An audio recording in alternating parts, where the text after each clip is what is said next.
صدق الله مولانا العظيم صدق وبلغ نبيه الرسول الكريم ونحن على ذلك من الشاهدين الشاكرين والحمد لله رب العالمين. അഭിവന്യരായ ഉലമാക്കളെ, ബഹുമാന്യരായ സാദാത്യങ്ങളെ, എൻ്റെ പ്രിയപ്പെട്ട സഹോദരന്മാരെ, അല്ലാഹു നമ്മളുടെ ഈ സംഗമം കബൂൽ ചെയ്യുമാറാവട്ടെ. ഇൽമിനെയും ആലിമിനെയും ബഹുമാനിക്കുന്നവരിൽ അല്ലാഹു നമ്മളെ ഉൾപ്പെടുത്തുമാറാവട്ടെ. വളരെ പ്രധാനപ്പെട്ട ചില കാര്യങ്ങളൊക്കെ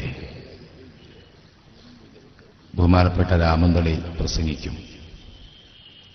ഇനിയും കുറെ ആളുകൾ, കുറെ പ്രഭാഷകന്മാരും പണ്ഡിതന്മാരും നിങ്ങളോട് സംസാരിക്കാനുണ്ട്. ഞാനിവിടെ കാര്യമായൊരു വിഷയം ചിന്തിക്കുകയാണ്. ശരിക്കും ഇസ്ലാമിനെ മനസ്സിലാക്കുന്നിടത്തും ആ ഇൽമിനെ മനസ്സിലാക്കുന്നിടത്തും ആലിമിനെ മനസ്സിലാക്കുന്നിടത്തും ചെറുതല്ലാത്ത ചില പിഴവുകൾ നമ്മുടെ സമകാലിക സമൂഹത്തിൽ ഉണ്ടാകുന്നുണ്ട്. അതൊരു കാര്യമായ വിഷയം തന്നെയാണ്. ശരിക്കും ഒരു ആലിമ് എന്ന് പറഞ്ഞാൽ ആരാണ്? എന്താണ് ആലിം? ഒരു ആലിമിന് അല്ലാഹു നൽകിയ അനുഗ്രഹം എന്താണ്? ശരിക്കും ഇൽമായി പരിഗണിക്കപ്പെടുന്നത് എന്തൊക്കെയാണ്? ഇൽമിന് അറിവ് എന്ന് പരിഭാഷപ്പെടുത്തിയാൽ പ്രസംഗത്തിന് ഖുതുബയ്ക്ക് പ്രസംഗം എന്ന് പരിഭാഷപ്പെടുത്തിയതുപോലെ ഉണ്ടാവും.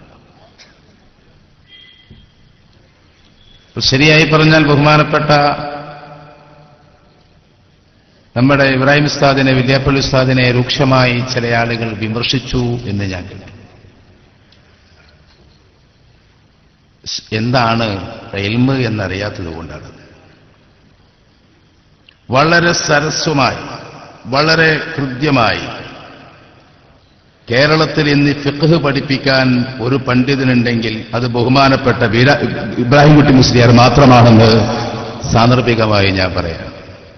എല്ലാ ഫിഖ്ഹ് വിഷയത്തിലും എന്നെപ്പോലെയുള്ള മുതഅല്ലിമീങ്ങളും ചെറുപ്പക്കാരായ പണ്ഡിതന്മാരും നിരീക്ഷിക്കൽ അതാണ്. കുറച്ച് ആയത്ത് അവിടുന്ന് ഓതി, കുറച്ച് ഹദീസ് ഇവിടുന്ന് ഓതി, പിന്നെല്ലാം കൂടി കൂട്ടിക്കലക്കി നടത്തുന്ന പ്രസംഗം ഒരു പക്ഷേ കേൾക്കാൻ സുഖമുണ്ടാവും. അത് ഞങ്ങളാരും അംഗീകരിക്കില്ല. ഇൽമായി അംഗീകരിക്കപ്പെടുന്നത് ഫിഖ്ഹാണ്. പരിശുദ്ധ ദീനിനെ പഠിപ്പിക്കുന്നവൻ ഫഖീഹാണ്. ഇജ്തിഹാദിന്റെ വാതിൽ തുറക്കലോ അടക്കലോ ഒക്കെയാണ് ഇപ്പം നടന്നുകൊണ്ടിരിക്കുന്നത്. ബഹുമാനപ്പെട്ട ഇബ്രാഹിംകുട്ടി ഉസ്താദിന്റെ സ്വഭാവം, വില്യാപ്പള്ളി ഉസ്താദിന്റെ സ്വഭാവം, അദ്ദേഹം ഫിഖ്ഹിനെ വിട്ട് യാതൊരു വർത്താനം പറയില്ല. അത് മദ്ഹബിലെ മുഅ്തമദായ മസ്അല തന്നെ പറയും. സാധാരണക്കാരായ ആളുകൾക്കത് വേണ്ടുവോളം മനസ്സിലാകും. ഫിഖ്ഹി വിഷയത്തിൽ കണിശമായ നിലപാടുകൾ സ്വീകരിക്കും ചെയ്യും. അതിന് ഉഖ്റവിയായ ആലിമീങ്ങൾക്ക് ഒരുപാട് ലക്ഷണങ്ങളുണ്ട്. ഒരു സമയക്കുറവുള്ളത് കൊണ്ട് ഞാനത് മുഴുവൻ പറയുന്നില്ല. നോക്കൂ, മനുഷ്യനിൽ ഭിന്നമായ രണ്ട് ഗുണങ്ങളാണുള്ളത്. ഞാനും നിങ്ങളുമായ പച്ചയായ മനുഷ്യരിൽ നിലനിൽക്കുന്നത് ഭിന്നമായ രണ്ട് ഗുണങ്ങളാണ്. ഒന്ന് നമ്മളുടെ ജന്തുസഹജമായ സ്വഭാവം, മറ്റൊന്ന് നമ്മളുടെ ആത്മീയമായ സ്വഭാവം. ഒന്ന് നമ്മളുടെ ജന്തുസഹജമായ ഗുണം, മറ്റൊന്ന് നമ്മളുടെ ആത്മസഹജമായ ഗുണം.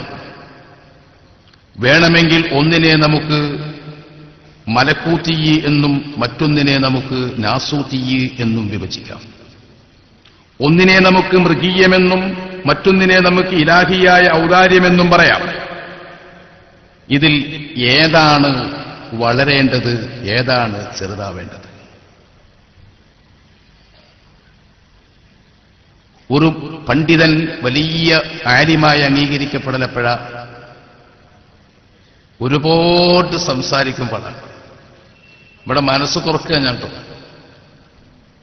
ഒരുപാട് പ്രസംഗങ്ങൾ, ഭയങ്കര ഒച്ചയും പുളിയും ബഹളക്കുള്ള പ്രസംഗം നടത്തുമ്പോൾ അയാൾ വലിയൊരു ആലിമായി ചിത്രീകരിക്കപ്പെടുന്നുണ്ട്. ശരിക്കും നുത്ഖ് എന്ന് പറഞ്ഞാൽ എന്താ? മന്ദിക്കിന്റെ കിതാബിലൊക്കെ നമ്മൾ കുട്ടിയേക്ക് ഓതി കൊടുക്കലുണ്ട്, ഉസ്താദ്മാരെ നമുക്ക് ഓതി തന്നിട്ടുണ്ട്. നുത്ഖിനെ പറ്റി മനുഷ്യന്റെ പേര് തന്നെ ഹയവാനു നാത്തിഖ്. എന്താ പറയാ? സംസാരിക്കുന്ന ജന്തു.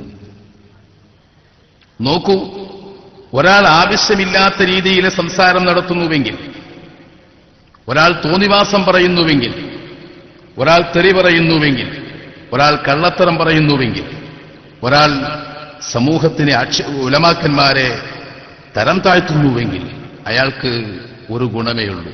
എന്താണ്? അയാളിൽ ജ്വലിച്ചു നിൽക്കുന്നത് മലക്കൂത്തിയായ ഗുണമല്ല, മറിച്ച് നാസൂത്തിയായ ഗുണമാണ്. അയാളിൽ ഉള്ളത് ആത്മീയ നേതാവിന്റെ കുപ്പായമാണെങ്കിലും അതിന്റെ ഉള്ളിലുള്ളത് ആത്മീയ നേതാവല്ല, മറിച്ച് മൃഗീയ സ്വഭാവമുള്ളവരാണ്. അതാരാണെങ്കിലും മനസ്സിലാക്കപ്പെടേണ്ട ഒരു കാര്യം. ഞങ്ങൾ ഈ മുടി പ്രശ്നമൊക്കെ വന്നപ്പോ മുടികൾ മറന്നിട്ടില്ലല്ലോ? മറന്നോ? തലയുള്ളതുകൊണ്ട് പിന്നെ മുടി മറക്കൂല. ആർക്ക് തട്ടിയാലും നമ്മളെ തലയിൽ മുടി ഓർമ്മ കാണുന്നതിന് മുമ്പ് ഏപ്പിന്റെ മുടി ഓർമ്മ കാണും, അല്ലേ? പ്രസംഗത്തിൽ പറയാത്ത വിധം ഏതെങ്കിലും ഒരാൾ തലയിൽ കെട്ടുമ്പോൾ തട്ടിയാൽ പ്രശ്നം മർക്കസിന് മുടിയുണ്ടല്ലോ. ഇത് പ്രതിപാദിക്കപ്പെടേണ്ട കാര്യമില്ല. മുടി വിഷയത്തിലെ പ്രസംഗങ്ങളിൽ നബി സല്ലല്ലാഹു അലൈഹി വസല്ലമ തങ്ങളുടെ ദാത്തിലേക്ക് സഹാബത്ത് പറയാത്തൊരു വസ്ഫിനെ ചേർത്തപ്പോ അത് അവിടുത്തെ മേൽ കദിബാണെന്ന് ഉസൂലി കിതാബുകൾ ഉദ്ധരിച്ചുകൊണ്ട് ഞങ്ങൾ പറയുകയും ചെയ്തു. എന്നിട്ടും അത് കുതന്ത്രമായി പ്രചരിപ്പിക്കാൻ ശ്രമിച്ചപ്പോഴാണ് എങ്കിലും രൂക്ഷമായ ഭാഷയിൽ ഇൽമിനെ ഞങ്ങൾ പറഞ്ഞിട്ടുണ്ട്.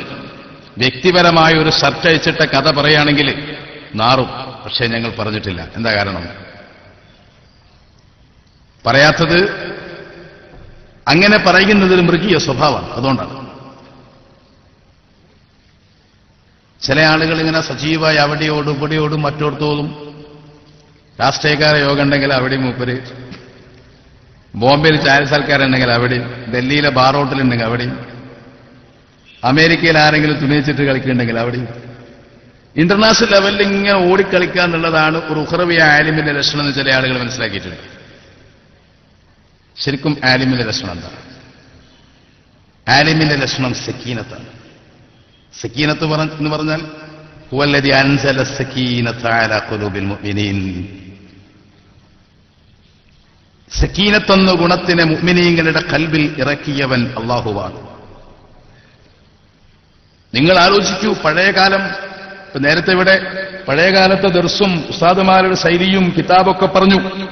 നമ്മളെ പഴയ ആലിമീങ്ങൾ ആ വസ്ത്രം ധരിച്ച് കയ്യിലൊരു കൊടയും നേരത്തെ പറഞ്ഞ ബാഗൊക്കെ വെച്ച് തല താഴ്ത്തി നടന്നിരുന്ന ആലിമീങ്ങൾ, അവരൊരു പക്ഷേ ഒരുപാട് കാര്യങ്ങളെക്കുറിച്ച് വാചാലമായി സംസാരിക്കുമായിരുന്നില്ല. പക്ഷെ അവരുണ്ടായത് ലോകത്തിന്റെ അനുഗ്രഹമായിരുന്നു. ഒരു നിക്കാഹിൽ അവർ പങ്കെടുത്ത് അല്ലാഹുമ്മ ബാരിക് ലി ഹാദൈനി സൗജൈനി എന്നവർ പ്രാർത്ഥിച്ചാൽ ആ കുടുംബത്തിൽ നല്ല സ്വാലിഹായ സന്താനങ്ങൾ ഉണ്ടായി. ഖുതുബയുടെ ഭാഷയൊന്നും നമ്മളുടെ പുതിയ ഉച്ചാരണ ശൈലിയൊന്നും ഉണ്ടാവില്ല. എന്നാൽ പോലും ആ നുബാത്തിയ ഖുതുബയിലെ ഏടിനെ നോക്കി മുഅ്മിനീങ്ങൾ ഒന്നിങ്ങനെ കണ്ണുകൊണ്ട് നോക്കി തഖ്വല്ലാഹ് എന്ന മനുഷ്യൻ പറയുമ്പോഴേക്ക് അറിയാതെ ഖൽബിൽ തഖ്വയുണ്ടായി. അവർ അല്ലാഹുവിനോട് ചോദിച്ചപ്പോൾ അല്ലാഹു അവർക്ക് നൽകി. മഴയില്ലാത്തപ്പോൾ അവർ പ്രാർത്ഥിച്ചപ്പോൾ മഴ ലഭിച്ചു. രോഗമുള്ളവർ അവരെ സമീപിച്ചപ്പോൾ രോഗം മാറി. ഈ ഉഖ്റവിയായ ആലിമീങ്ങൾ ഭൂമിയിൽ ജീവിച്ചിരിക്കുന്നത് പ്രവാചകർ സല്ലല്ലാഹു അലൈഹി വസല്ലമ തങ്ങളുടെ അവിടുന്ന് ജീവിച്ചിരുന്ന കാലത്തിന്റെ പുനരാവർത്തനമാണ് മഹാന്മാരായ ആലിമീങ്ങൾ ഭൂമിയിൽ ജീവിച്ചിരിക്കുമ്പോൾ സംഭവിക്കുന്നത്. ആ ഒരു സമൂഹം ആത്മവിശുദ്ധിയുടെ തിരുശേഷിപ്പുകൾ അവരെ ഭൂമിയിൽ നിന്ന് നഷ്ടമാകലോടുകൂടി ഓരോരുത്തർ പടിയിറങ്ങലോടുകൂടി നന്മയുടെ ഓരോ അംശങ്ങൾ നമ്മളിൽ നിന്ന് പടിയിറങ്ങിക്കൊണ്ടിരിക്കുകയാണ്. ഇത് വേദനാജനകമാണ്, ഇത് ദുഃഖകരമാണ്. പോകട്ടെ, ഉഖ്റവിയായ ആലിമിന്റെ ലക്ഷണം എന്താണ്? സക്കീനത്താണ്. അവിടെ ഇവിടെ ഇങ്ങനെ ഓടുന്നതിന് എന്താ പറയാ? അജൂലത്ത്. അജൂലത്ത് എന്ന് പറഞ്ഞാൽ ഖുലിഖൽ ഇൻസാനു അജൂല. മനുഷ്യന്റെ മൃഗീയ സ്വഭാവത്തിൽപ്പെട്ടതാണ് ശാന്തനല്ലാതിരിക്കുക എന്നുള്ളത്. അവിടെ ഓടി ഇവിടെ ഓടി മറ്റോർത്തോടി. അപ്പോൾ ഉഖ്റവിയായ ആലിമിനെ പരിഗണിക്കപ്പെടുന്നതിന്റെ മാനദണ്ഡം പറയൂ. അജൂലത്ത, പിന്നെ സക്കീനത്ത്. തിരിയുണ്ടല്ലോ. ഒരു ഉഖ്റവിയായ ആലിമിന് ഉണ്ടാകേണ്ട ഗുണതാണ്. പിന്നെ തക്കല്ലുമ അല്ല, സുംത്. നിശബ്ദത. വസ്സുംതു മഅന്നൽ ഫുആദ സിഹാഹു. അള്ളാഹുവിന്റെ റഹ്മത്ത് തേടി അലയുന്നൊരു മനസ്സ് ഒരു മനുഷ്യനുണ്ടെങ്കിൽ അവന്റെ നാവിൽ നിശബ്ദതയുണ്ടാകും. ഉഖ്റവിയായ ആലിമീങ്ങളെ മനസ്സിലാക്കപ്പെടുന്ന ഒരുപാട് മാനദണ്ഡങ്ങളുണ്ട്. ബഹുമാനപ്പെട്ട ശൈഖ് സൈനുദ്ദീൻ മഖ്ദൂമിൽ മഅ്ബരി റളിയല്ലാഹു അൻഹു വലിയ ആലിമിൻ ഉഖ്റാ അലാമാതുൻ തുറാ എന്ന് പറഞ്ഞിട്ട് ഒരുപാട് അനുഗ്രഹങ്ങളെ ഉഖ്റവിയായ ആലിമീങ്ങളുടെ ഗുണങ്ങളെ പറഞ്ഞു. ഞാനിന്നാളൊരു പ്രഭാഷണം കേട്ടു. അതിൽ കാര്യമായ ഒരു പ്രസംഗകൻ ഒരു ആലിമിന് ഉഖ്റവിയായ ആലിമാക്കിനെ എവിടെ പറഞ്ഞിട്ടറിവു. അയാള് ഫുലാൻ ബിൻ ഫുലാൻ രാജാവിന്റെ കൊട്ടാരത്തിൽ പോയി, ഫുലാൻ ബിൻ ഫുലാൻ രാജാവിന്റെ അടുക്കൽ പോയി ഇന്ന പ്രധാനമന്ത്രിയെ കണ്ടു, ഇന്ന പ്രസിഡന്റിനെ കണ്ടു. ഞാനിങ്ങനെ ആലോചിച്ച് നോക്കി, സംഭവം അങ്ങനെയൊക്കെ ചെയ്തിട്ടുണ്ടെങ്കിലും അത് വലിയൊരു നിഅമത്തായി പറയേണ്ടി വരുന്ന ഇവർ അതിക്കിയോതിയിട്ടില്ലേ? വയകൂനു മുൻഖബിളൻ അനി സുൽത്താനിദ അല്ലാ യകൂന അലൈഹി യൗമൻ ദാഖില. ഖുറവിയായ ആലിമിന്റെ കാര്യമായ ലക്ഷണമായിട്ട് അദ്ദേഹം പറഞ്ഞു, വയകൂനു മുൻഖബിളൻ അനി സുൽത്താനിദ അല്ലാ യകൂന അലൈഹി യൗമൻ ദാഖില. ഖുറവിയായ ഒരു ആലിമ് ഭരണാധികാരികളെ തേടിപ്പോകുന്നവനല്ല. അവർ പോകുന്നുണ്ടെങ്കിൽ ജനങ്ങളുടെ നന്മയ്ക്ക് വേണ്ടിയും ആ ഭരണാധികാരിയെ ഉപദേശിക്കാൻ വേണ്ടിയും പോകുന്നതാണ്. അതിസമ്പന്നരായ ആളുകളുമായുള്ള സഹവാസം അപകടമാണ്. രാഷ്ട്രീയ നേതാക്കന്മാരുമായുള്ള സഹവാസം അപകടമാണ്. ബൗദ്ധിക നേതാക്കന്മാരുമായുള്ള സഹവാസം അപകടമാണ്. എന്നല്ല, ചില ആളുകളുമായുള്ള സഹവാസം കൊണ്ട് കൽബിലേക്ക് അപകടം സംഭവിക്കുമെന്നതുകൊണ്ട് ഉഖ്റവിയായ പണ്ഡിതന്മാർ ആദ്യം ചെയ്തിരുന്നത് അവരെ സന്ദർശനത്തിന് പരിധി വെക്കലായിരുന്നു. ഞാൻ പറയുന്നത് മുൻഗാമികൾ പഠിപ്പിച്ച ആശയം. അപ്പൊ നമ്മളെ ആലിമീങ്ങൾ, ഒരു ആലിമിനെ നമ്മൾ ബഹുമാനിക്കുന്നത് അയാളൊരു പണക്കാരനാണ് നിലക്കാൻ. നിങ്ങളെ അഭിപ്രായം എന്താ? ആണോ? ആണോ? അല്ലല്ല. അയാളടുത്ത് കുറെ കാശുണ്ടാവില്ല, യോഗ്യത അല്ല. അയാളെ ഷർട്ടിന്റെയും തുണിന്റെയും മാർക്കറ്റ് നോക്കിയിട്ടാ, കാറിന്റെ വില നോക്കിയിട്ടാ, അങ്ങനെയൊക്കെ അല്ല. ഒരു ആലിമിൽ അഷ്റഫുൽ ഖൽഖ് മുഹമ്മദ് റസൂലുള്ളാഹി സല്ലല്ലാഹു അലൈഹി വസല്ലമ തങ്ങളുടെ പരിശുദ്ധമായ നൂറാനിയത്തുണ്ട്, പരിശുദ്ധമായ ഇൽമുണ്ട്. അത് അവരെ ബഹുമാനിക്കുകയും ആദരിക്കുകയും ചെയ്യുക വഴി നമുക്ക് ആഖിറത്തിൽ ഉപകാരപ്പെടും. അവരുടെ ശഫാഅത്ത് നമുക്ക് ലഭിക്കും.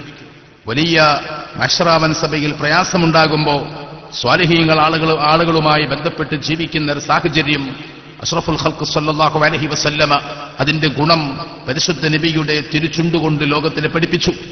അവിടുന്ന് പറഞ്ഞു, ബാബു ഷഫാ, ഇമാം മുസ്ലിം റളിയല്ലാഹു അൻഹു അവിടുത്തെ സ്വഹീഹിൽ ഉദ്ധരിക്കുന്നുണ്ട്. എങ്ങനെ സ്വർഗത്തിലേക്ക് നിശ്ചയിക്കപ്പെട്ട ഒരു മനുഷ്യൻ സ്വർഗത്തിലേക്ക് പോകുമ്പോൾ നരകത്തിൽ നിൽക്കുന്ന ഒരു സഹോദരനെ കാണും. അയാൾ പറയും, പഠിച്ചവനെ കാനസല്ലമായ, എന്റെ ഒപ്പം നിസ്കരിച്ചിരുന്ന ആളാണ്, എന്റെ കൂടെ നോമ്പ് നോറ്റിരുന്ന ആളാണ്, എന്റെ കൂടെ ഇബാദത്ത് ചെയ്തിരുന്ന ആളാണ്. അയാൾ നരകത്തിലേക്കും ഞാൻ സ്വർഗത്തിലേക്കും പോവുകയാണോ എന്നൊരു മുഅ്മിനായ മനുഷ്യൻ പറയുമ്പോ അള്ളാഹുവിന്റെ ജാനിബിൽ നിന്ന് ഉത്തരവ് വരും, നീ അറിയുന്നവരെ നരകത്തിൽ നിന്ന് മോചിപ്പിച്ച് സ്വർഗത്തിലേക്ക് കൊണ്ടുപോയിക്കോ എന്ന് പറയുമെന്ന് സയ്യിദുന അഷ്റഫുൽ ഖൽഖ് മുഹമ്മദ് റസൂലുള്ളാഹി സ്വല്ലല്ലാഹു അലൈഹി വസല്ലമ തങ്ങൾ പറയുന്നു. ഉലമാക്കന്മാരെ നമ്മൾ ബഹുമാനിക്കുന്നത് അതിനാണ്, അവരെ ആദരിക്കുന്നത് അതിനാണ്. അവരെ കണ്ണിൽപ്പെടാൻ വേണ്ടി പരിശ്രമിക്കുന്നതും അവർക്ക് പേര് ചൊല്ലി വിളിക്കാൻ അറിയാവുന്നിടത്തോളം പരിചയം സൃഷ്ടിക്കുന്നതും അവരുമായി അടുപ്പം സ്ഥാപിക്കുന്നതും അവരുടെ ഖിദ്മത്തിൽ ജീവിക്കുന്നതും അതിനാണ്. ദുനിയാവിലെ സ്ഥാനവും പെരുമയും കാശൊക്കെ ആണെങ്കിൽ ഈ കുപ്പായ തുണി മാറ്റി വെച്ച് കച്ചവടം ചെയ്യലാനാകും, അല്ലേ? അതുണ്ടാക്കാൻ പല മാർഗമുണ്ട്. അത് വേറെ വിഷയം, ഇത് വേറെ വിഷയം. ബഹുമാനപ്പെട്ട ഉസ്താദിനുള്ളൊരു ഗുണം അങ്ങനെ ഉഖ്റവിയായ ആലിമിന്റെ ലക്ഷണമാണ്. ഒതുങ്ങിയ ജീവിതം, വിനയം. എനിക്കിങ്ങനെ ഓർമ്മ വരുന്നത് ഇപ്പോ ജലാലുദ്ദീൻ റൂമിയുടെ ഒരു കവിതയാണ്. അദ്ദേഹം പണ്ട് നെല്ലും പതിരും തമ്മിൽ തർക്കിച്ചൊരു കഥ പറഞ്ഞു. ഒരു പറമ്പിൽ ഒരു ഗോതമ്പിന്റെ വയലിൽ രണ്ട് ഇതളുകൾ വിരിഞ്ഞു. ഒരു ഗോതമ്പിന്റെ ചെടിയിൽ ഒന്ന് തല ഉയർത്തിപ്പിടിച്ചു, മറ്റൊന്ന് തല താഴ്ത്തിപ്പിടിച്ചു. ജലാലുദ്ദീൻ റൂമി പറയാം, ശ്രദ്ധിക്കണ്ടല്ലോ അല്ലേ? ഒന്ന് തല ഉയർത്തിപ്പിടിച്ചു, മറ്റൊന്ന് തല താഴ്ത്തിപ്പിടിച്ചു. തല ഉയർത്തിപ്പിടിച്ചവൻ ചോദിച്ചു, നിനക്കെന്താ എന്നെപ്പോലെ തല ഉയർത്തിപ്പിടിച്ചൂടെ? തല താഴ്ത്തിപ്പിടിച്ച കതിർ പറഞ്ഞു, ആവില്ല, ഭാരമുണ്ട്. അപ്പോൾ പതിര് തല ഉയർത്തിപ്പിടിച്ചത് തല താഴ്ത്തിപ്പിടിച്ചതിനോട് തർക്കിച്ചു. നീയും ഞാനും ഒരു വംശമല്ലേ, നീയും ഞാനും ഒരു വെള്ളമല്ലേ കുടിക്കുന്നത്, എനിക്കും നിനക്കും ഒരേ ഊർജ്ജമല്ലേ ലഭിക്കുന്നത്, എന്തുകൊണ്ട് നിനക്ക് തല ഉയർത്തിപ്പിടിച്ചൂടാ? തല താഴ്ത്തിപ്പിടിച്ചവൻ പറഞ്ഞു, നീയും ഞാനും തമ്മിൽ വ്യത്യാസമുണ്ട്. കുറച്ചുകൂടി കാലം കഴിഞ്ഞു. മൂക്കുന്നതിനനുസരിച്ച് ഒരു കതിരിന്റെ തല ഉയർന്നു നിൽക്കുകയും ഒന്നിന്റെ തല താഴ്ന്നു നിൽക്കുകയും ചെയ്യുന്നു. അപ്പോൾ അദ്ദേഹം ചോദിച്ചു, തല താഴ്ത്തിയിട്ടെന്താ ലാഭം? തല ഉയർത്തിപ്പിടിച്ചത് തല താഴ്ത്തിയതിനോട് ചോദിച്ചു, തല താഴ്ത്തിയിട്ടെന്താ ലാഭം? എനിക്കും നിനക്കും ഒരുപോലെയല്ലേ? അവസാനം കൊയ്ത് കറ്റയാക്കി കെട്ടിയിട്ടപ്പോഴും പതിരും കതിരും തമ്മിൽ തർക്കം തുടങ്ങി. തല ഉയർത്തിപ്പിടിച്ച് എന്നെ മുറിച്ചതുപോലെ തല താഴ്ത്തിയ നിന്നെയും മുറിച്ചില്ലേ? അസമയത്ത് മാത്രം കതിര് പതിരിനോട് പറഞ്ഞു, തല താഴ്ത്തിപ്പിടിച്ചവൻ തല ഉയർത്തിപ്പിടിച്ചവനോട് പറഞ്ഞു, ഏകദേശം നീയും ഞാനും തമ്മിലുള്ള മാറ്റം അറിയാനായിട്ടുണ്ട്. അതിന്റെ ഉടമസ്ഥൻ വന്നു. ഈ കതിരിനെ നെൽക്കതിരുകളെ അടിച്ചയാൾ, കോതമ്പിന്റെ കതിരുകളെ അടിച്ചയാൾ ധ്യാനമാക്കിയപ്പോൾ രണ്ടും വീണത് ഒരു പാത്രത്തിലായിരുന്നു. അപ്പോൾ പതിരിനോട് ചോദിച്ചു, തല താഴ്ത്തിപ്പിടിച്ച നീയും ഞാനും ഒന്നിച്ചാണല്ലോ? അദ്ദേഹം പറഞ്ഞു. അപ്പോൾ കതിര് പറഞ്ഞു പതിരിനോട്, സമയമായിട്ടുണ്ട്. യജമാനൻ വന്നു, അയാൾ ചേറിപ്പെറുക്കി. അപ്പോൾ തല ഉയർത്തിപ്പിടിച്ചവൻ, അതായത് പതിര്, തെറിച്ചുപോയി. തല താഴ്ത്തിപ്പിടിച്ചവൻ, അതായത് കതിര്, മുറത്തിൽ ബാക്കിയായി. തെറിച്ചു പോകുന്ന പതിരിനോട് അന്ന് കതിര് പറഞ്ഞത്രേ, ഇതാണ് തല താഴ്ത്തിപ്പിടിച്ചവനും തല ഉയർത്തിപ്പിടിച്ചവനും തമ്മിലുള്ള വ്യത്യാസം. മനസ്സിലാണ്ടോ നിങ്ങൾക്ക്? ജലാലുദ്ദീൻ റൂമി പറഞ്ഞു ഉണ്ടോ? ഇൽമിന്റെ ഭാരം, ഈമാനിന്റെ ഭാരം, അള്ളാഹുവിന്റെ മുൻപിൽ നിൽക്കേണ്ടി വരുമെന്ന ബോധം. യൗമ യഖൂമുൻ നാസു ലിറബ്ബിൽ ആലമീൻ. ഈ ചിന്ത ഒരു മനുഷ്യന്റെ തലയെ ഒരുപാട് താഴ്ത്തിയിട്ടുണ്ട്. പ്രവർത്തനത്തിന് പരിധികൾ വെക്കുന്നുണ്ട്, സംസാരത്തിന് നിയന്ത്രണങ്ങൾ ഉണ്ടാക്കുന്നുണ്ട്. ചില ആളുകൾ അങ്ങനെയല്ല. അവർക്ക് സ്വർഗം കൊടുക്കാൻ ടിക്കറ്റ് കൊടുക്കുന്നവർക്ക് ജോലി ചെയ്യുന്നവർക്ക് എന്താ പേടി? സ്വർഗത്തിലെ ടിക്കറ്റ് ഇങ്ങനെ മുറിച്ചെടുക്കുന്ന ആള് കോഴിക്കോട് ജില്ലയിൽ, അയാളെ റൂമിന് നേരെ താഴെ വേറൊരാള്. ഇനിയിപ്പോ എനിക്കെന്ത് സ്വർഗം ആരെങ്കിലും പേടിക്കാൻ, ഞാൻ താഴത്തിന് ടിക്കറ്റ് എടുക്കുമ്പോൾ ടിക്കറ്റ് എടുത്ത് വിട്ടു പോയ പോരേ. അത്തരം ചിന്തകളൊക്കെ മോശമാണ്. സംഘടന അത് പ്രവർത്തിക്കാനുള്ളൊരു മാനദണ്ഡമാണ്. സംഘടിത സമൂഹം അത് പുതിയ ദഅവ പരിപ്രേക്ഷ്യം. പക്ഷേ തന്റെ സംഘടനയുടെ പുറത്തില്ല ആരും മുസ്ലിം അല്ലാന്നോ മനുഷ്യനല്ല എന്ന് വിശ്വസിക്കാനാണ് പഠിപ്പിക്കേണ്ടത്. ഈ പണ്ഡിതന്മാർ സമൂഹത്തെ പഠിപ്പിക്കുന്ന അദബെന്താണ്? നിങ്ങൾ ആലോചിക്കൂ. കാന്തപുരം ഗ്രൂപ്പിലെ ഓരോ ആളുകളുടെ ഭാഷ കേട്ടാൽ ഞാൻ ആലോചിച്ചു പോവാ. ഒരു ഇസ്ലാമിക സംഘടനയിൽ പ്രവർത്തിച്ചിട്ട് ഒരു മനുഷ്യന്റെ മനസ്സിൽ ഇത്രയൊക്കെ നന്മ കൊടുക്കാനേ നിങ്ങൾക്ക് കഴിഞ്ഞിട്ടുള്ളൂവെങ്കിൽ നിങ്ങൾ പരാജയമാണെന്ന് നിങ്ങൾ സമ്മതിക്കല്ലേ? വലിയ വലിയ ആലിമീങ്ങൾ, അതും ഭയങ്കര രസമുണ്ടായി. രാമന്തലേ എട്ടിക്കുളത്ത് മൂപ്പര മരിച്ച ദിവസം ഉണ്ടല്ലോ, ഉള്ളാളം തങ്ങൾ മരിച്ച ദിവസം എട്ടിക്കുളത്തൊരു പ്രസംഗം ഉണ്ടായിരുന്നു എനിക്ക്. ഞാൻ പറഞ്ഞു, പഴയ കാലത്ത് പരിചയമുള്ള ഒരാളൊക്കെ അല്ലേ, ഇപ്പൊ അവിടെ പോയി പ്രസംഗിക്കണം അത്ര നല്ലതല്ല അല്ലേ. ഞാൻ പരിപാടിക്ക് പോയില്ല. വേറൊരാളെ പ്രസംഗിക്കാൻ പറഞ്ഞയച്ചു. തൊട്ടടുത്ത് എനിക്ക് പ്രസംഗം ഉണ്ടായിരുന്നു. മനസ്സിലാണ്ടോ നിങ്ങൾക്ക് പറയുന്നത്? പക്ഷെ ഇവിടെയുള്ള ആൾക്കാര് ഉള്ളാളത്ത് തങ്ങൾ മരിച്ച അന്ന് ആ ദിവസമാണ് ഇവിടെ പരിപാടി വെച്ചിട്ട് ഉസ്താദ് ചീത്തറിഞ്ഞു. നിങ്ങൾ ആലോചിച്ച് നോക്കി, യഥാർത്ഥത്തിൽ അഖിലവേദിനോട് സ്നേഹം എനിക്കാണോ അയാൾക്കാണോ? നിങ്ങൾ ആലോചിച്ച് രാമനലിക്കറിന്റെ കാര്യമാണ്. ഞാൻ പരിപാടി പറഞ്ഞ എന്താ, ഒരു സാദാത്ത് മരിച്ചതല്ലേ, സയ്യിദല്ലേ, മുത്തുനബിയുടെ കുടുംബമാണല്ലോ, അവരും അള്ളാഹുവും തമ്മിൽ എന്തൊക്കെ നടന്നു നമുക്കറിയില്ല. ഏതായാലും നമ്മളവിടെ പോയി ഒരു പ്രസംഗം നടത്തണ്ട, അതാണ് നല്ലത് എന്ന് പറഞ്ഞിട്ട് എന്നെ പ്രസംഗത്തിന് ക്ഷണിക്കാൻ വന്ന കുട്ടിനെ തിരിച്ചു വിട്ടിട്ട് വേറൊരാളെ പകരം പറഞ്ഞേക്കാ ചെയ്തത്. ഒരു പ്രതിപക്ഷ ബഹുമാനം നിലക്ക്. എന്റെ അഭിപ്രായം, മാന്യമായ പെരുമാറ്റം നിലക്ക്.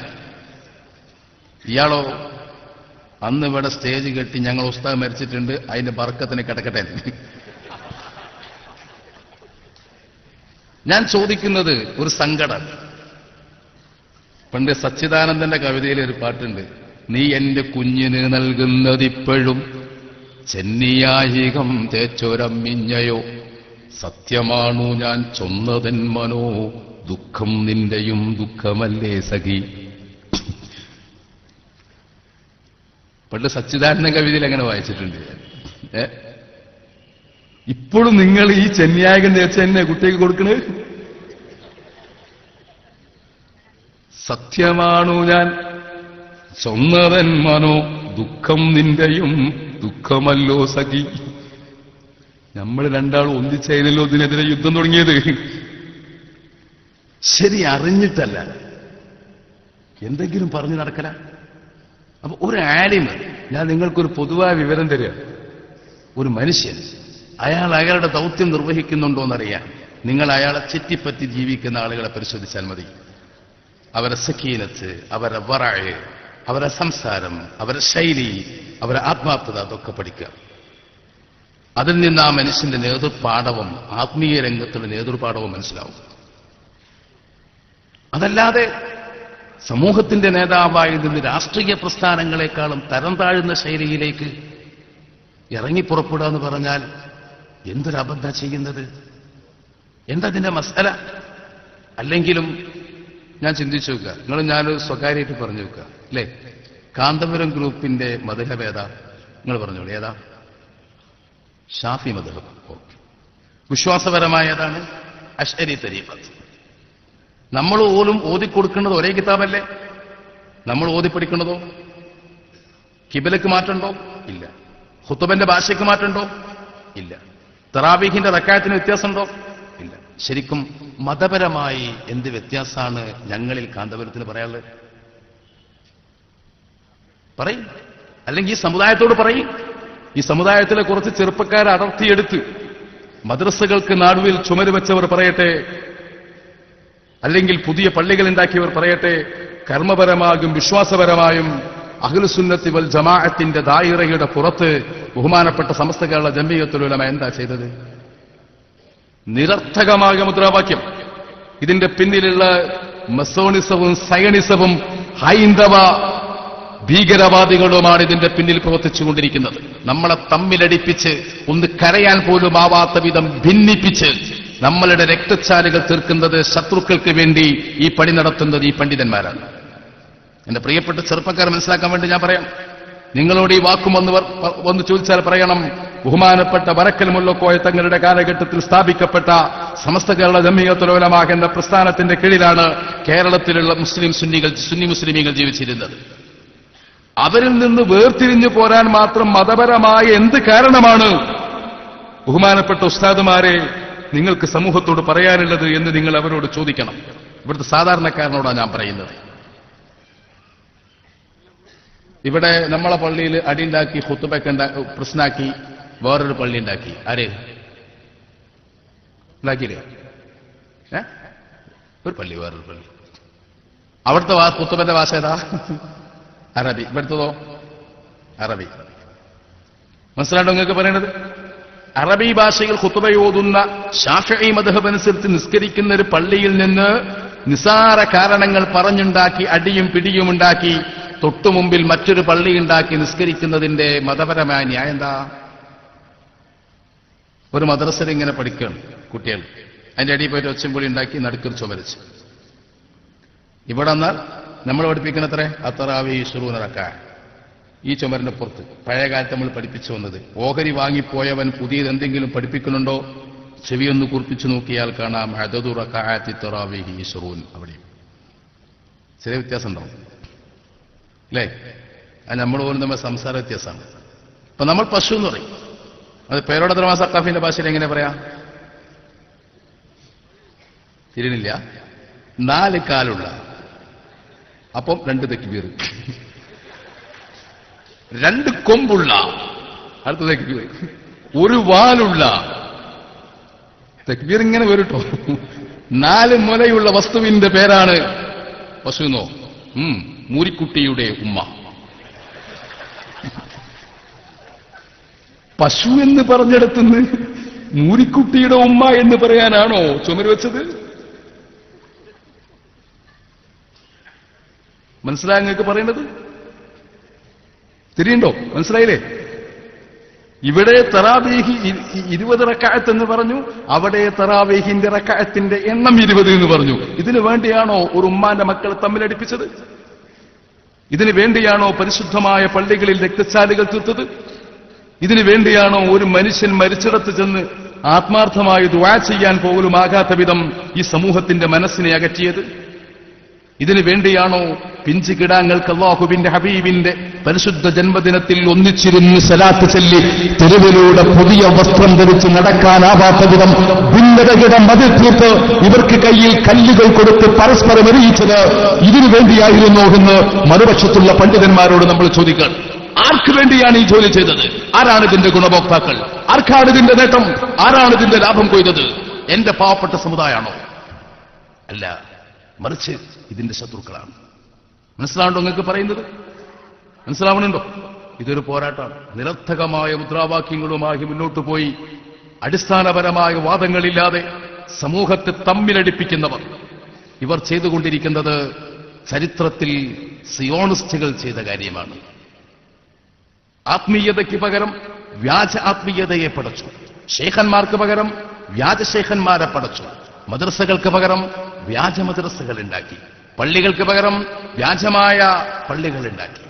ഒരു പരിപാടിക്കും ഐക്യത്തിൽ നിൽക്കാനാവാത്ത വിധം ഈ സമുദായത്തെ തമ്മിലടിപ്പിച്ചു. അങ്ങനെയാണ് സമർഖന്ദിൽ നിന്ന് മുസ്ലിമീങ്ങൾ പുറത്തായത്.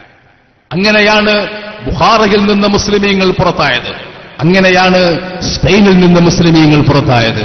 അങ്ങനെയാണ് ഇസ്ലാമിക രാജ്യങ്ങളെന്നറിയപ്പെട്ടിട്ട് പോലും ഇസ്ലാമിക ശരീഅത്തനുസരിച്ച് ജീവിക്കാനാവാത്ത വിധം മൊറോക്കോ മുതൽ ഫിലിസ്തീൻ വരെ നീണ്ടുകിടക്കുന്ന വിശാലമായ ഭൂപ്രദേശത്ത് ഒരു ഭാഷയും ഒരു സംസ്കാരവും ഒരു മതവും ഒരു കിബിലയും ഒരു ഖുർആനും ഓതി പഠിപ്പിക്കുന്നവരെ പരസ്പരം വാളെടുത്ത് യുദ്ധം ചെയ്യുന്ന കൊച്ചു കൊച്ചു രാജ്യങ്ങളാക്കി ഭിന്നിപ്പിച്ചുകൊണ്ട് മുസ്ലിം ഐക്യത്തെ സിയോണിസ്റ്റുകൾ തകർത്തത്. അതിന്റെ ഒരു ആവർത്തനം മുസ്ലിങ്ങൾ തിങ്ങിപ്പാർക്കുന്ന പലയിടത്തും നടത്തിക്കൊണ്ടിരിക്കുന്നു. അതിന്റെ ഭാഗമാണ് കേരളത്തിൽ വർഷങ്ങളായി നടന്നുകൊണ്ടിരിക്കുന്ന കാന്തപുരത്തിന്റെ നേതൃത്വത്തിലുള്ള ഇത്തരം ഗൂഢപ്രവർത്തനങ്ങളെന്ന് എന്റെ പ്രിയപ്പെട്ട മുസ്ലിം ചെറുപ്പക്കാർ മനസ്സിലാക്കണം. നിങ്ങൾ നമ്മളെക്കുറിച്ച് എന്ത് പറഞ്ഞാലും വേണ്ടിയില്ല, പറയും, ന്യായം പറയും. എന്ത് ന്യായത്തിനാ എന്റെ സമുദായത്തെ തമ്മിൽ വിഭജിച്ചത്?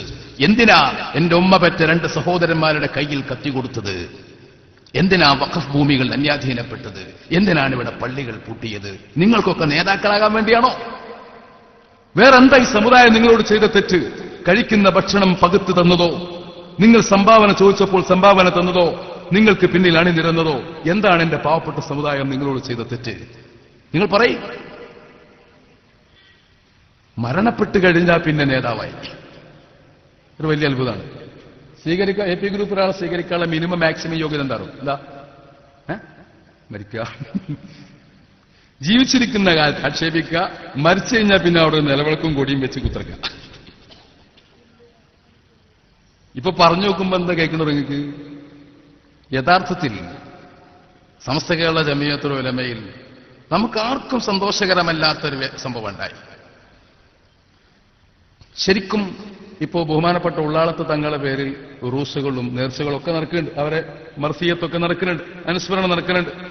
അഖിലബൈത്തായതുകൊണ്ട് ആ പരിധിയിൽ നിന്ന് നടക്കുന്നുണ്ട് എന്ന് ഞാൻ പറയുന്നു. പക്ഷെ അവിടെ പ്രസംഗിക്കുമ്പോൾ സത്യം പ്രസംഗിക്കണ്ടേ? മരിച്ചതിന് ശേഷം കള പറയല. ഉദാഹരണം പറയാം. അപ്പൊ ഞാൻ ഇവിടെ പള്ളിയെ നോക്കിയാൽ ചില മൊയ്യരാണ്. ഒരു 25 കൊല്ലം ഞാനിവിടെ ജോലി ചെയ്തു. 25 കൊല്ലം കഴിഞ്ഞപ്പോൾ ഞാൻ അപ്പുറത്തൊരു പള്ളി ഉണ്ടാക്കി, അതിലെ മൊയ്യരായി ജോലി ചെയ്തു. മനസ്സിലാവുണ്ടോ പറയണത്? ഞാൻ മരിച്ചിട്ടുണ്ടെങ്കിൽ എന്താ നിങ്ങളെന്നെ പറ്റി പറയണ്ടേ? സത്യം പറയുകയാണെങ്കിൽ എന്താ പറയണ്ടേ? പറഞ്ഞോളി. 25 കൊല്ലം അദ്ദേഹം ഈ പള്ളിയിലെ മുസ്ലിയാരായിരുന്നു. പിന്നെ 25 കൊല്ലം അല്ലേ വേറൊരു പള്ളി ഉണ്ടാക്കി മൂപ്പർ അങ്ങോട്ട് പോയി. അതല്ല പറയണ്ടേ? അല്ലേ? ഇപ്പൊ ബഹുമാനപ്പെട്ട ഉള്ളാത്ത തങ്ങളെ എങ്ങനെ പരിചയപ്പെടുത്തണ്ടേ? ആദ്യം അദ്ദേഹം സംസ്ഥകളുടെ ജമിയത്തുൽ ഉലമയുടെ വൈസ് പ്രസിഡന്റായിരുന്നു. ഒരുപാട് കാലം സംസ്ഥയിൽ പ്രവർത്തിച്ചിട്ടുണ്ട്. കണ്ണിയത്ത് ഉസ്താദിന്റെ ശിഷ്യനാണ്, ശംസുൽ ഉലമയുടെ ശിഷ്യനാണ്. പിൽക്കാലത്തുണ്ടായ നിങ്ങളെ ഭാഷയിൽ പറഞ്ഞ ദൗർഭാഗ്യകരമായ ഒരു പിളർപ്പുണ്ടായി.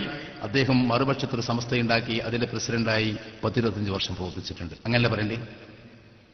അതല്ല പറയണ്ടേ? അല്ലേ? അതല്ലാതെ വരക്കൽ മുല്ലക്കോയ തങ്ങൾ സ്ഥാപിച്ച സംസ്ഥയുടെ പ്രസിഡന്റായി 50 വർഷം പ്രവർത്തിച്ചു എന്നാ പറയണ്ടേ? ആണോ? ആണോ? നിങ്ങൾ പറയും എന്താ ഈ സത്യം പറഞ്ഞാൽ വരാണ്ട് ഓടി നിങ്ങൾക്ക് മനസ്സിലായില്ലേ? ഒരു മനുഷ്യൻ മരിച്ചിട്ട് അവരെ പേരിൽ നടത്തപ്പെടുന്ന അനുസ്മരണത്തിൽ നോണറിയാം. നിങ്ങൾക്ക് എപ്പോഴും സത്യം പറയാൻ കഴിയാ?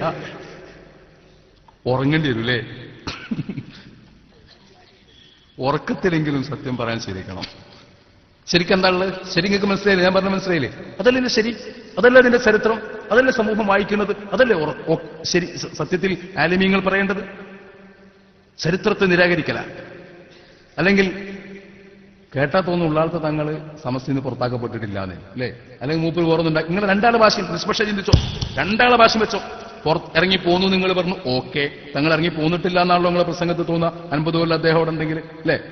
പുറത്താക്കി നമ്മൾ ഉസ്താമാർ പറയണു, അതുണ്ടായിട്ടില്ല എന്നാണല്ലോ തോന്നുന്നത്. അപ്പൊ ചരിത്രം പറയുമ്പോൾ സത്യസന്ധത പാലിക്കണം. സമസ്ത കേരള ജമിയത്തുൽ ഉലമ എന്ന പ്രസ്ഥാനത്തിന് പകരം ഞങ്ങളൊന്നും ഉണ്ടാക്കിയതെന്ന് പറയാൻ എത്ര പേടി നിങ്ങൾക്ക്? ഞങ്ങൾ വേറൊന്നും ഉണ്ടാക്കിയതാണ്, എന്താ സംശയം? അതിവിടെ എല്ലാവർക്കും അറിയണ കാര്യമാണല്ലോ. ഞങ്ങൾ വേറൊന്നുണ്ടാക്കിയതാണ്, ഞങ്ങൾ വേറൊന്നുണ്ടാക്കി, വേറെ ഞങ്ങൾ ചില പദ്ധതികളുണ്ട്. എന്താ അങ്ങനെ പറഞ്ഞാൽ? എന്തിനാണ് ഇത്തരം ചില എന്താ പറയാ അബദ്ധങ്ങൾ പറയാൻ നിൽക്കുന്നത്? സമൂഹത്തിൽ പ്രബോധകൻ ഉണ്ടാവേണ്ട സത്യസന്ധമായ മനസ്സല്ലേ, ഒരു പൊതുപ്രവർത്തകൻ ഉണ്ടാകേണ്ടതല്ലേ? ഈ നിലവാരം ഏത് തലത്തിൽ നിൽക്കുന്നു എന്ന് വിദ്യാഭ്യാസമുള്ള മറുപക്ഷത്തെ ചെറുപ്പക്കാർ ചിന്തിക്കണം. ചരിത്രത്തെ നിരാകരിച്ച് ആരെങ്കിലും പറയുന്ന കളവുകളുടെ പിന്നിൽ കൂടി ഇങ്ങനെയല്ല പ്രബോധനം നടത്തേണ്ടത്. സത്യം പറഞ്ഞുകൊണ്ടാണ്, ശരി പറഞ്ഞുകൊണ്ടാണ്. ഇവിടെ മുടി സംബന്ധമായ വിഷയങ്ങൾ വന്നു, ഇല്ലേ? എന്താ നിങ്ങൾ ഇത്ര സ്ട്രോങ് ആയി എന്ന് വെച്ചു കേട്ടോ. ഞങ്ങളെ ചില ആളുകൾക്ക് വിമർശിക്കുകയാണ്. ഇസ്മായിൽ സഖാഫി രൂക്ഷമായി കാന്തപുരത്തെ വിമർശിക്കുന്നു. അദ്ദേഹത്തിന്റെ ഉസ്താദല്ലേ, അങ്ങനെ വിമർശിക്കാൻ പറ്റുമോ? ഞാൻ ആദ്യം ചെയ്തത് ഉസ്താദ് ശരിയല്ല എന്ന് തോന്നിയപ്പോൾ ഫസ്റ്റ് ചെയ്തതാണ്. പിന്നെ 3-4 കൊല്ലം ആ കിതാബൊക്കെ വേറെ ഉസ്താദ് ഓതിയിട്ടാണ് രണ്ടാമത് ദർശനം പോയത്. എനിക്ക് എന്റെ ചരിത്രം അറിയില്ല. അല്ല, പിന്നെ ഉസ്താദിയത്ത് പറഞ്ഞൊന്നും ഞാൻ പോർന്നില്ല. പിന്നെ സഖാഫിന്ന് വിളിക്കണം എന്താ? അതിന്റെ ന്യായത്തിലുള്ള ഇസ്മു യുഅയ്യനുൽ മുസമ്മാ മുതലഖ. ഇത്രേ പറയാനുള്ളൂ. ഒരു ഇസ്മു മുഅയ്യനായ ഇസ്മു, ആൾക്കാരെതിരെ അറിയപ്പെടുന്ന ഒരു ഇസ്മു, അത്രേ ഉള്ളൂ.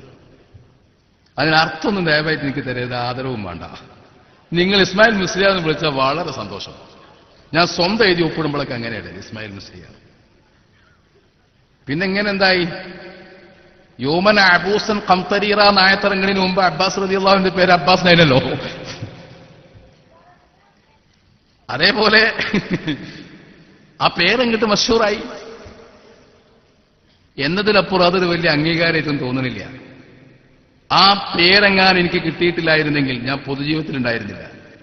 ഉദാഹരണം, സനത് വാങ്ങുന്നതിന്റെ മുമ്പാണ് ഒരിക്കലെങ്കിലും പ്രതികരിക്കാൻ സാധിച്ചിരുന്നതെങ്കിൽ ഇങ്ങനെയൊക്കെയാണ് ഇതിന്റെ അന്ത്യം, ഇങ്ങനെയൊക്കെയാണ് ഇതിന്റെ പിന്നിൽ എന്ന് തോന്നിയിരുന്നെങ്കിൽ പരസ്യമായി ഞാൻ അതിനെ വിമർശിക്കായിരുന്നു.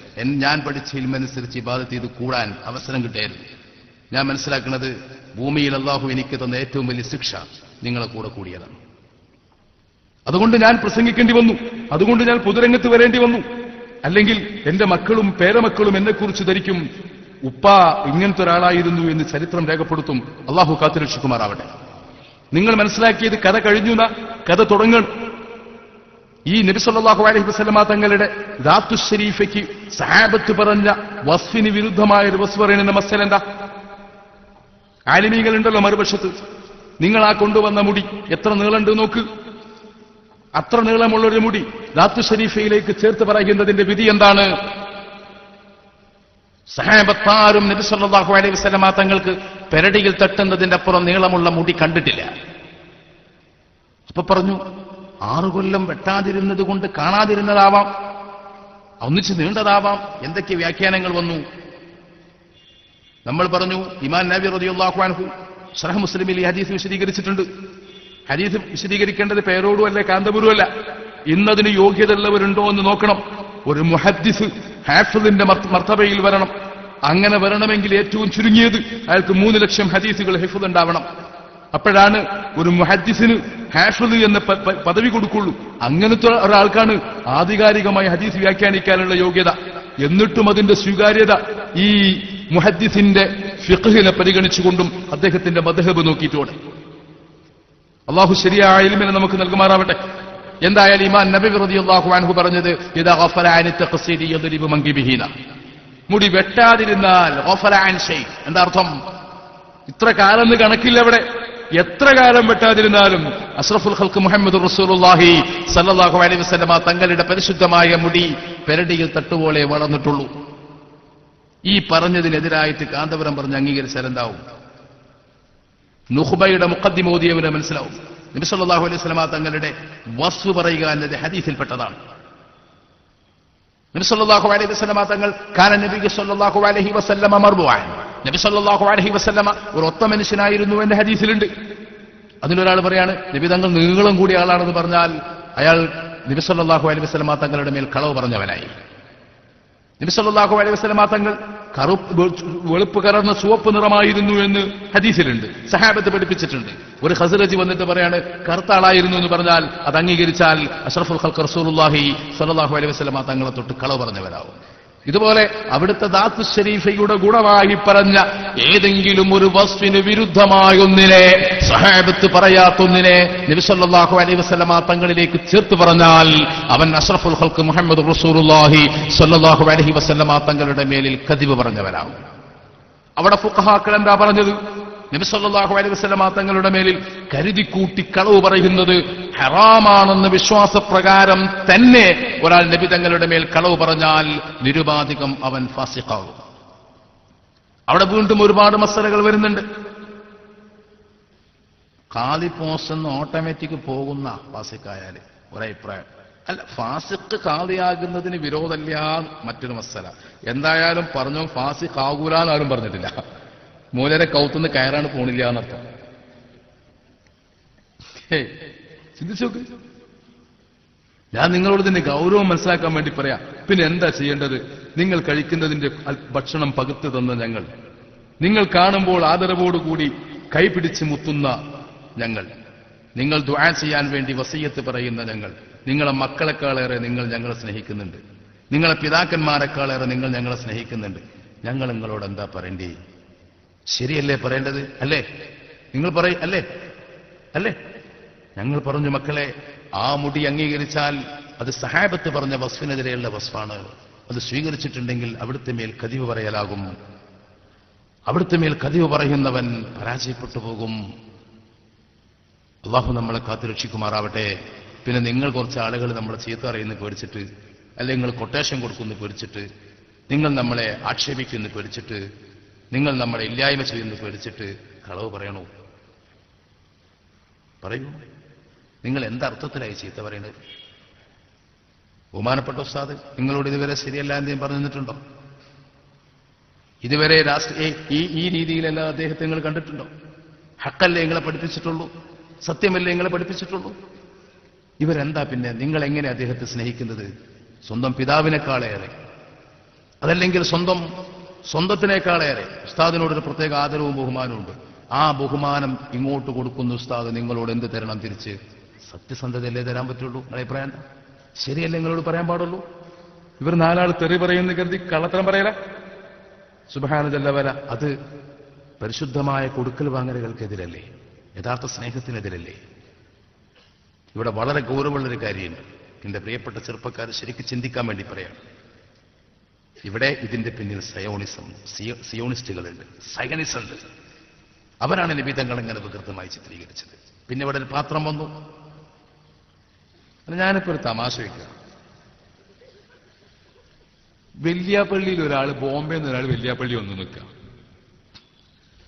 അയാളെ കയ്യിൽ ഒരാൾക്ക് ഉങ്ങിയപ്പോഴത്തൊരു പാത്രം, അതിന്റെ മുകളിൽ ഒരു പച്ച മുണ്ടിട്ട് മൂടിയിട്ടുണ്ട്. എന്താണോ ഇത്? ഷാർ മുബാറക്കാണ്. ഇത് എവിടെ നിന്നെത്തി? ഇത് മുത്തുനബിന്റെ മുടിയാണ്. വലിയ പള്ളിക്കാരൻ. എടോ, ഇതിന് സനതുണ്ടോ? സനത് വെക്കാൻ പറ്റുമോ? പറ്റുമോ?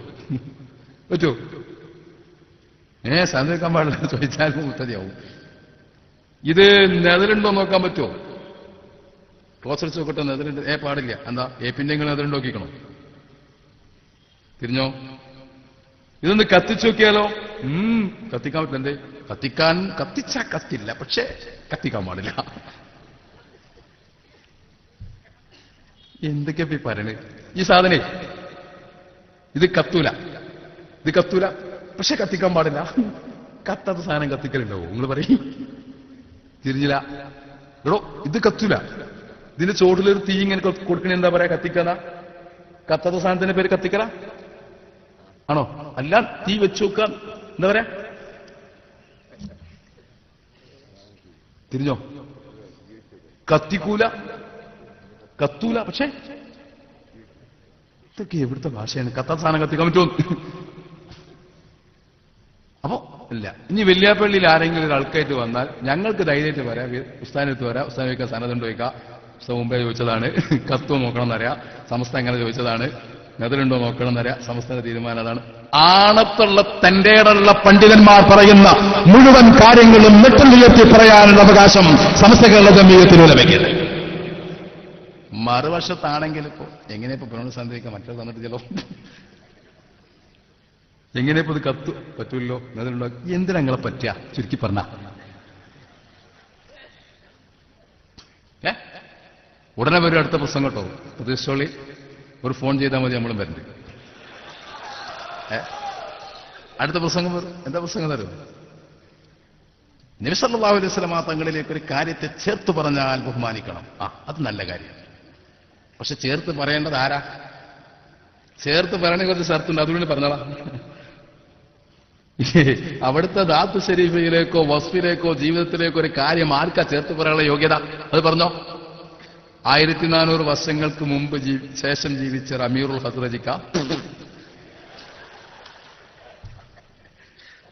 1400 മുത്തനബി വഫാത്തായ 1400 കൊല്ലം കഴിഞ്ഞിട്ട് ഒരാൾ വന്ന്, അയാളെ പേരെന്താ? അമീറുൽ അൻസാർ.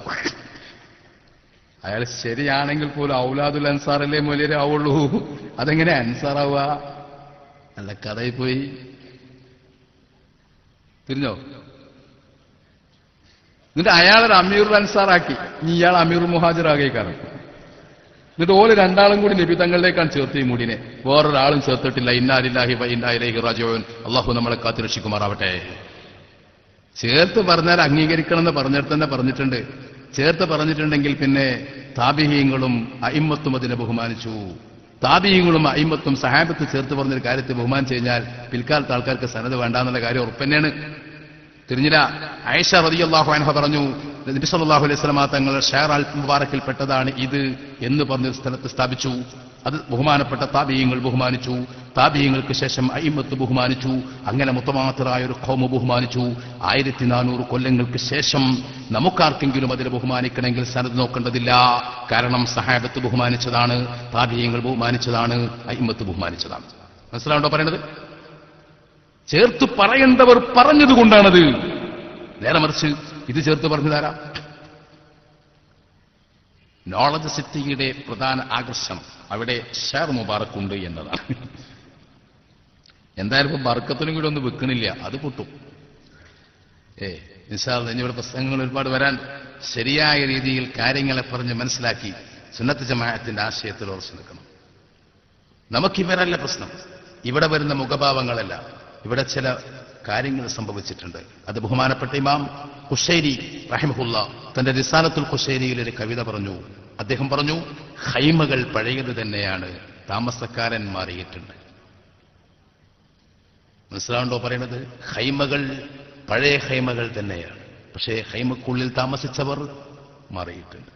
നമ്മുടെ ഉസ്താദന്മാരിൽ ചിലരുടെ കോലവും വേഷവും ഒക്കെ പഴയത് തന്നെയാണ്, പക്ഷെ അവർക്കുള്ളിലുള്ളവർ മാറിയിട്ടുണ്ട്. അതിനടയാളങ്ങൾ അവരുടെ വീട്ടിലും പറമ്പിലും മക്കളുടെ ജീവിതത്തിലൊക്കെ നിങ്ങൾ കാണുന്നുണ്ടാവും, അല്ലേ? കാണില്ലേ? ആ വ്യാമോഹങ്ങളാണ് ഇത്തരം അഴിമതികളെ, ഇത്തരം തെറ്റുകളെ എതിരെ പ്രതികരിക്കാൻ കഴിയാത്ത വിധം അവർ ഒതുക്കിയത്. അള്ളാഹു ശരിയായ ചിന്താബോധം അവർക്ക് നൽകുമാറാവട്ടെ. ഈ സമുദായത്തിന്റെ ഇടയിൽ പിളർപ്പുണ്ടാക്കിയ ഈ ഉമ്മത്തിനെ ഒന്നിച്ചിരുന്നൊന്ന് കരയാൻ പോലും ആകാത്ത വിധം തമ്മിലടിപ്പിച്ചവരെ അള്ളാഹു പരാജയപ്പെടുത്തുമാറാവട്ടെ. അള്ളാഹുവെ ശരിയായ ചിന്ത നീ ഞങ്ങൾക്ക് നൽകണേ തമ്പുരാനെ, ഇഖ്ലാസിനെ നൽകണേ റഹ്മാനെ. ശാകിരീങ്ങളായ അബിദുകളായി ഞങ്ങളെ കബൂൽ ചെയ്യണേ തമ്പുരാനെ. നിന്റെ ദീനിന്റെ ഖാദിമീങ്ങളായി ഞങ്ങളെയും ഞങ്ങളുടെ ശിഷ്യന്മാരെയും ഉസ്താദുമാരെയും ഞങ്ങളെ സ്നേഹിച്ച മുഅ്മിനീങ്ങളെയും സന്തതികളെയും നീ ഉൾപ്പെടുത്തണേ തമ്പുരാനെ. ബിറഹ്മതിക യാ അർഹമർ റഹീം.